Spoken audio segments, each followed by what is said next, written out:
लोकसभा निवडणुकीच्या पार्श्वभूमीवर गेल्या 1.5 वर्षापासून कोल्हापूर लोकसभा मतदारसंघात आपण घरोघरी संपर्क केलाय। त्यामुळे सर्वसामान्य मतदार आपल्या पाठीशी असल्याचा दावा अपक्ष उमेदवार बाजीराव खाडे यांनी केलाय।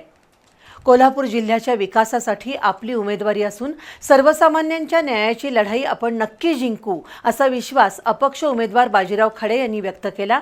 खाडे यांनी आपल्या प्रचारासाठी गीत बनवले, त्याचं अनावरणही करण्यात आलं। काँग्रेसनं श्रीमंत शाहू छत्रपती यांना उमेदवारी दिल्यानंतर बंडखोरी केलेले अपक्ष उमेदवार बाजीराव खाडे हे घरोघरी जाऊन मतदारांशी संपर्क साधत आहेत। गेली 28 वर्ष काँग्रेसबरोबर एकनिष्ठपणे राहून आपण काम केलंय। तसंच लोकसभा निवडणुकीची तयारी करत गेल्या 1.5 वर्षापासून मतदारसंघात घरोघरी संपर्क केलाय। त्यातून तळागाळातील लोकांशी आपलं आपुलकीचं नातं जुळलंय। त्या बळावर आपण या निवडणुकीला सामोरं जात असून मोठ्या आत्मविश्वासानं सर्वसामान्यांच्या न्यायाची लढाई आपण लढत असल्याचं बाजीराव खाडे यांनी सांगितलं। सर्वसामान्य जनता आणि तरुण आपल्या पाठीशी असल्यानं या निवडणुकीनंतर कोल्हापूर जिल्ह्याच्या विकासासाठी सतत सक्रिय राहून काम करणारा खासदार कोल्हापूरवासियांना मिळेल असंही ते म्हणाले। दरम्यान त्यांच्या कार्याचा आढावा घेणारं प्रचार गीत बनवण्यात आलंय। त्याचं अनावरण नुकतंच करण्यात आलं।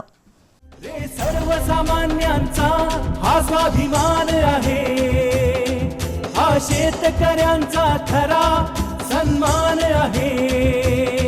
आदर्श शिवशाहूंचा हा चेहरा विकासाचा, इथे फक्त बाजीराव